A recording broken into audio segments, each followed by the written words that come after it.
Where are you from originally, Patty? I was born in Rochester, New York, and I did a lot of growing up in Southern California, Orange, city of Orange, and then I did most of my growing up in Phoenix, Arizona. So I'm an Arizona kid.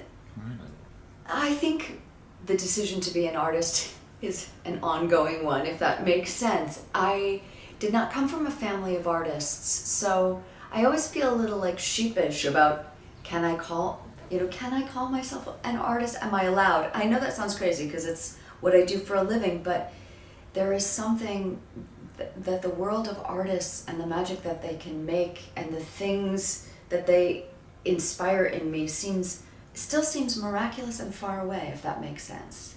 I knew I wanted to be in theater very early, but it wasn't even a path given my family. So all I knew is that I wanted to be in a theater. I did do some performing in college. I changed my accounting major because a friend was like, no, you're not, don't. So I had to talk to my dad, who was putting me through University of Arizona, and say, so my dad, to back up, is an accountant.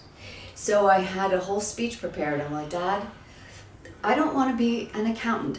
And I was about to open my mouth for the next sentence, the argument. He's like, I don't want to be an accountant, but it's too late for me, so save yourself. Isn't that beautiful? Wow. Great moments in parenting. But my path to being on the stage took me till I was in my 30s. Wow. Like being on the stage. The moment I recognized what I think my path became, which is clown, is that I was cast in my Spanish classes. They did a fairy tale every year, a theatrical in Spanish fairy tale, and I was cast as the Wicked Witch. I never would have thought of the Wicked Witch as a clown Yep. character, Yep. but I also have to remind myself that you are a clown so often because I think of you as one of the funniest people I know and this magnificent dramatic actor. I appreciate you saying that you see me both as a clown and as a dramatic actor, because I feel like when someone is a clown, that's the first thing people grab onto. Clown training can be applied in every single performance situation I've ever been in. The seed of clown is a kind of humanity and sense of discovery in the moment and a vulnerability. And that is great for dramatic characters. Absolutely. Is there a struggle to define yourself as you navigate being a theater artist? Am I a clown? Am I an actor? Is there a difference? Does it matter? I'll tell you what I am. I made up this term. I am a non-genue, which is not an ingenue. So someone who is, not cast in the typical lady wearing a dress roles, but cast in roles that are the outsider, the character, the one who is outside the action looking in. And that actually is a place of real beauty because it's about transformation. Being a character actor means you're really transformative. You have to be transformative. It means that sense of the outsider looking in is a place of deep compassion, the ability to watch the world, watch the action happening in the world. And I only recently realized all right, I've played monkeys, I've played birds, I've played a lot of guys, I've played a lot of clowns, I play weird old people. That's how I sort of came up with the concept of the non-genue. And the non-genue is something I always want to tell particularly my women students about because, everybody wants to be Juliet, or everybody wants to be, what they think a dramatic actress should look like. And so the concept of the non-genue is honey, there is so much more. There is so much more than the gender identity that people put on you. There's so much more than your type or your look. The concept of the non-genue for me has helped me make sense of who I've been, but I also find it a really generative space or a generative concept to create from. Juliet is such a limiting I know. It's such a limiting type to aspire to. I mean, how late can you work in that? Exactly. Has that been a harder track as an actor to tread or pursue as a woman? I will tell you, I am pretty damn glad that I work at a couple of organizations that make that track possible. I feel like, and this is changing, but so many women who are performers are like, you know, you're the fresh young lady, or you're the crone, or you're the evil. Do you know what I mean? There's so many limiting female roles, or just there aren't many female roles. There just aren't. And I work with a couple of theaters, Rogue Theater and Santa Cruz Shakespeare, who are a little daring about casting in terms of just imagining someone to play across gender or play theatricality. I had one Rogue season where it was an all monkey season. Journey to the West and Kafka's Monkey.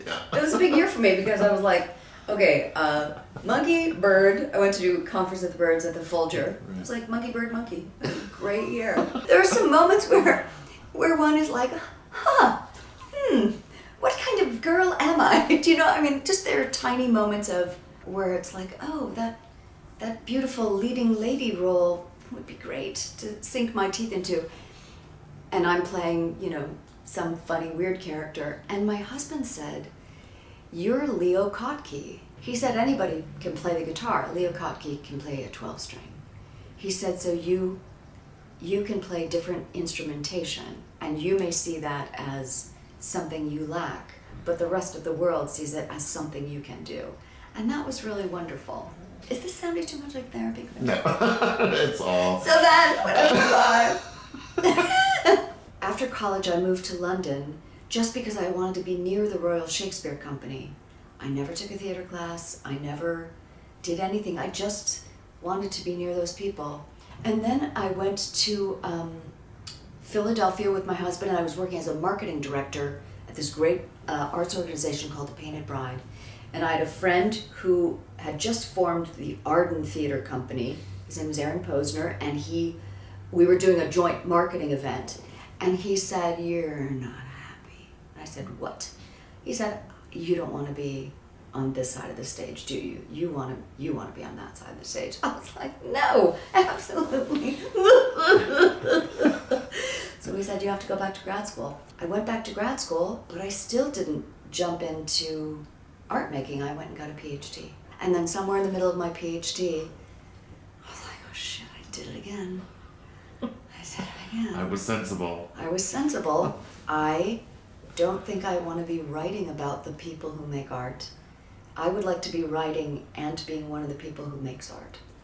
And that was a big realization. So then it was like, back to training. I thank the gods that I didn't jump into an MFA. I'm 60 now, and if the kinds of training in MFAs that were available back then would have tried to make me a leading lady and would have sort of put me in a kind of a box that I never would have fit.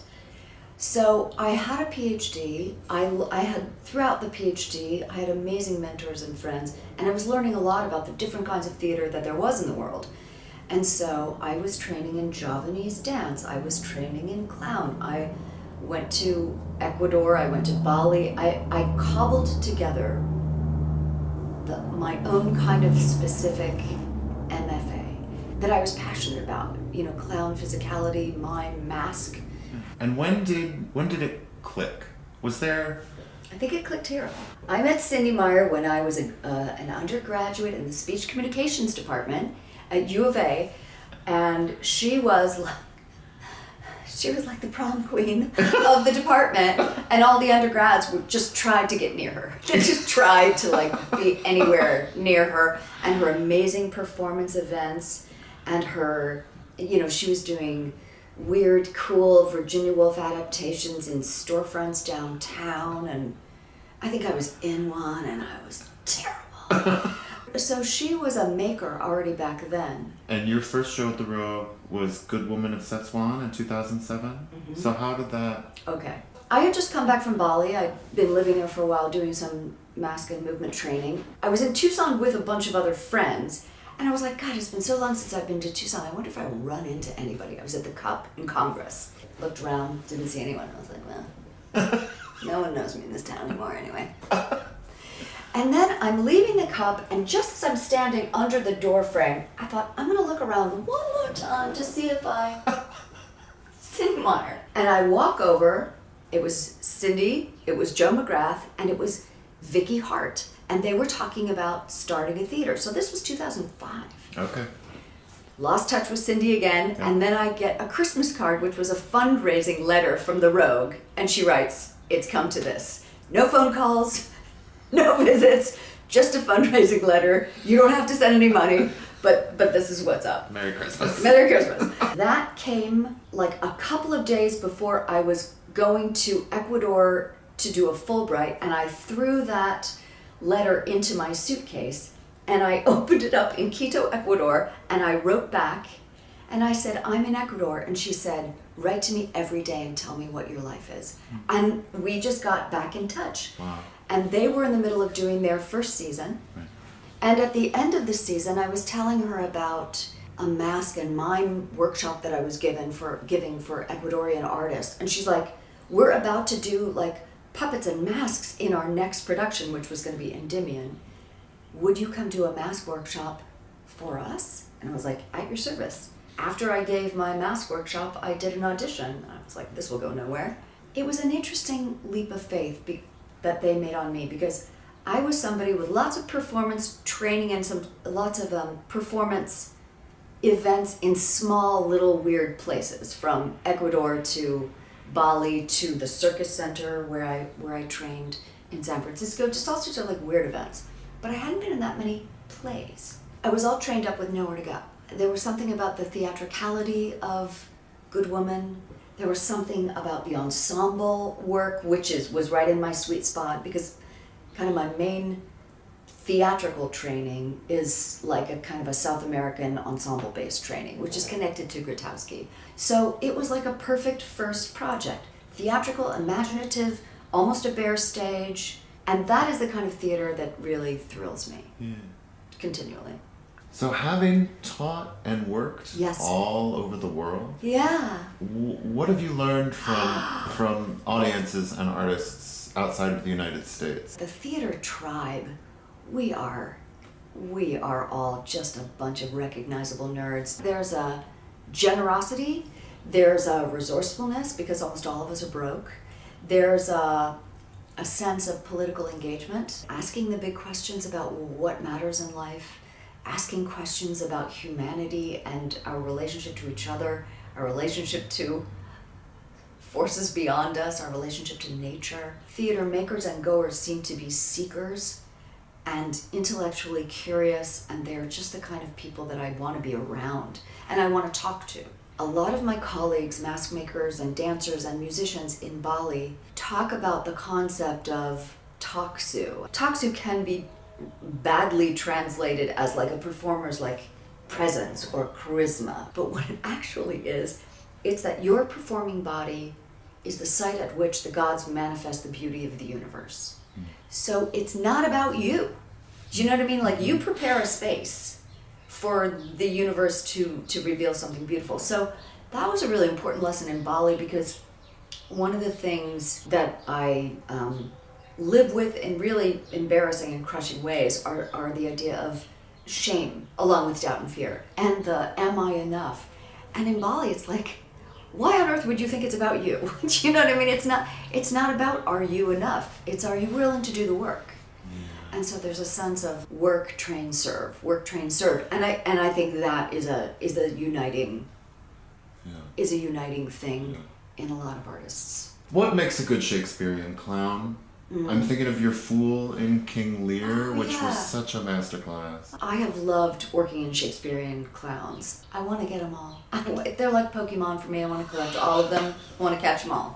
I would say a couple of my favorite clown characters have been Lear's Fool and Launce from Two Gentlemen of Verona, because both of these clowns are servant clowns. I don't love to see Shakespeare clowns where someone comes out and is like, waka waka, and that, especially in a role like the Fool. The Fool was so much about service. How is Lear doing? How can I help? How can I use my humor in just the most sort of tender but poignant way to say, what are you actually doing? What is happening? So the Fool became licensed truth teller, a lifeline to Lear, and then of course there's the role switch when Lear is a kind of fool, and then the Fool goes into service mode. I love Launce because Launce is one of those clown characters who it is like an ethical core of the play. Launce is the person who will come out to the audience and say, like, I don't think my boss is doing anything good. I think this might be a bad idea. And if you attack it in a kind of like waka waka, I'm going to make people laugh, you're missing the plumb line of truth. You have to delve deep into the pain of that character, the predicament of that character, and take that character so seriously that the audience will laugh and be delighted or be heartbroken. The job of the clown is to suffer in front of the rest of us, so that the rest of us go, oh, honey, I've been there. Yeah. I've been there. What have been some of the most challenging roles at the Rogue? I desperately loved my experience in Three Tall Women. Do you know what I mean? I felt that was harrowing. Those three women were so connected. The play unfolded in really unpredictable ways. The richness and the depth of Albee. Kafka's Monkey was incredibly intense. Joe figured out that we had to work against my natural tendency to smile. And especially because this is, it's a comic character. It's a monkey, for God's sake, in a top hat and tails. That monkey had to come out and deliver the sternest possible rebuke of humanity. Had to be charming, had to be an entertainer, had to be a kind of a diva, but could not back down on the accusation of humans. I mean, I love the ones where we play so many different characters. I loved Shipwrecked. I loved the Decameron. I love the ones where sometimes I look at the script and go like, how is this a play? Do you know what I mean? Like, what are we going to do with this? Uh-huh. What are we going to do with this? What am I going to do with this? You know what I mean? Uh-huh. Feeling really, those kinds of ones are both the most challenging and my favorite, because the journey from the words on a page to the magic that we come up with, it seems like such an arc. What do you love to do when you're not working? What re-energizes you for rehearsal or teaching? Or when I'm here, I really love to walk dogs at Pima Animal Care Center. There's something about the combination of kindness and need and sweetness and vulnerability of these adorable animals.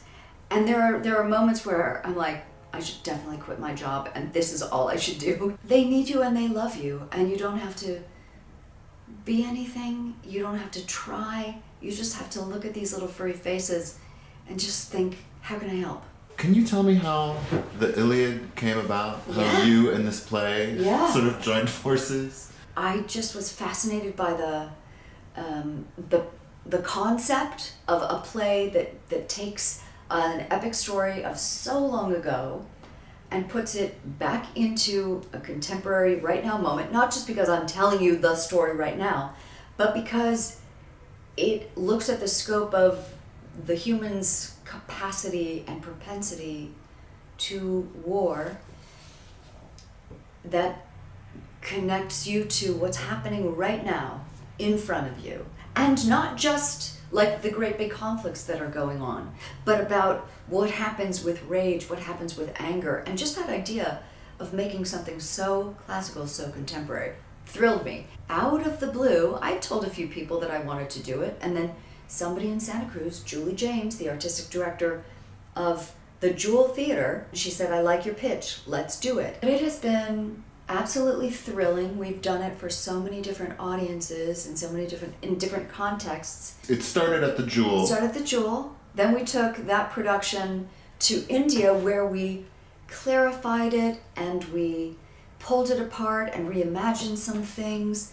And that was really thrilling because a lot of things got deeper. And then we brought it here, and that process is just continuing. I feel like it's getting so much more essential. You know, Cindy talks about the fact that Kirsten Brandt's, the DNA is in there. What Kirsten Brandt started and helped us find is so much part of the DNA of this production.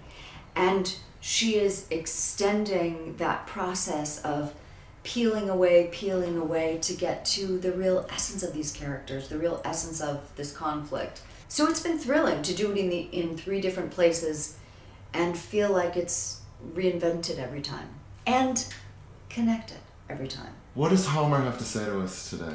To me, what is so mysterious about this play is that I think Homer is saying the tiny little impulses of our heart, the heartbreak, the affronts, the ego competition that we get in, the ways that we are wounded, tiny little wounds, can bubble out into the destruction of the world. That's how dangerous it is. There's something about this play that makes us think about how we're implicated in the line of human history, but also the line of beauty.